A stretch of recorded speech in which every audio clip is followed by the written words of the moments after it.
right, folks, we've got a full moon on February 24th. This is going down at 5 degrees Virgo in 23 minutes. Sometimes full moons are celebratory and exciting and full of life and vibrancy, but I gotta admit, like this one doesn't look very cheerful. This one doesn't look very lifelike to me. In fact, it's ruled by Mercury in Pisces, which is fallen under the beams of the sun. So we're having struggles actually with communication, with feeling understood. There could be some sort of economic component here, being that Mercury rules commerce. There could be something with social media also, or the mail, or something of that end. So if your internet is cutting out a lot this weekend, maybe that is why. Maybe that's something that we could blame. We also just have so much Saturn going on. We have the sun approaching a conjunction with Saturn, as well as Mercury. So we talked about that in our Mercury and Pisces video, the Mercury Cazimi, and how a tremendous deal of illumination can come from that. Now that's going to happen on the 28th of February. So this is kind of the lead up moment where full moons do bring things to light. Full moons bring things into fullness. And we have this full moon opposite Saturn. So remember when I said in our Pisces season overview that this season is kind of heavy. There's a realness that is unpleasant to this Pisces season. So one of my visuals that I think a lot about with Saturn and Pisces is there was this video going around social media of this cruise ship that spotted a raft just in the middle of the ocean. And the person who's filming is just zooming in and zooming in and zooming in. And you see this life raft and you keep waiting to see a person and you don't actually, which is good. But it's just the vastness and the aloneness of that raft. You know what I mean? It's crazy.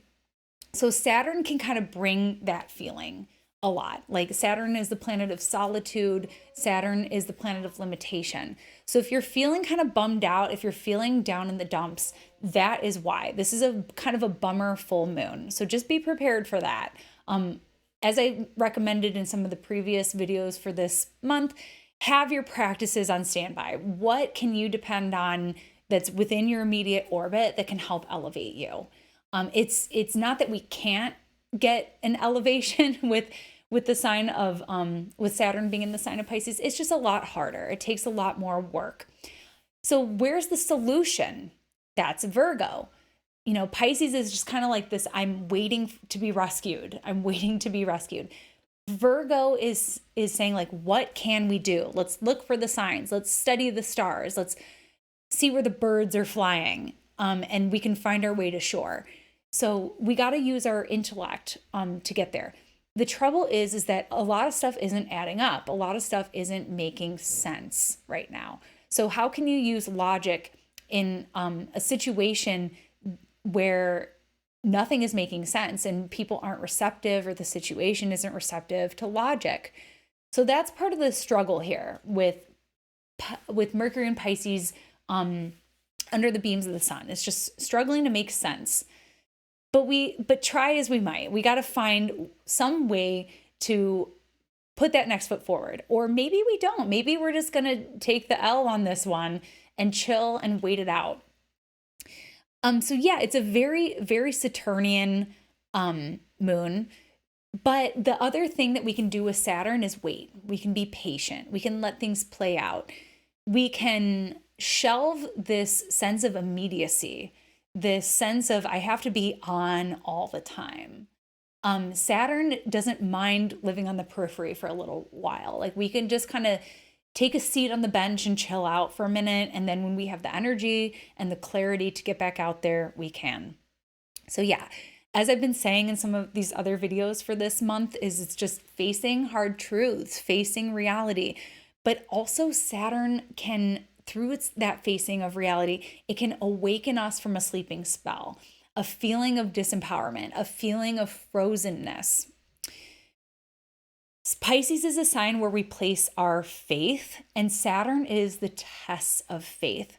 So it's through this Virgo full moon that instead of just feeling at the mercy of the waves, that we can kind of take some of these disappointments and say, what can I do about this? What it is within my control? What deserves my focus? And what is the new plan? So, yeah, I hope that this full moon does give you something. And if it doesn't, just know that this is a weekend that you can take it easy.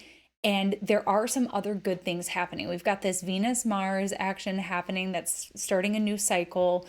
We are also going to have that Cazimi, as I mentioned, coming in on the 28th of February. And that's where we might get a big, important aha moment. So if you're not getting it now, just rest. Just take it easy and rest. So yeah, that's a little bit about this full moon. I'm sorry I don't have better news to report on it, but with Saturn, it's worth it to lean in. It's worth it because we do get something out of it that really does serve us and help us to stand stronger in the muddy world that we are in. So that's your astrology shot of the day, and I'll catch you next time. Bye. Thanks so much for tuning in with me today. For more astrology in your world, you can connect with me on all platforms at Astro Catherine. You can also study astrology with me. The Foundations of Astrology course is an 11-week mentorship. It begins on January 25th. You can visit my website for more details, where you can also book your year ahead astrology reading with me, where we'll get into your personal natal chart, transits, progressions, perfections, and the solar return. I look forward to connecting with you. Till next time. Bye.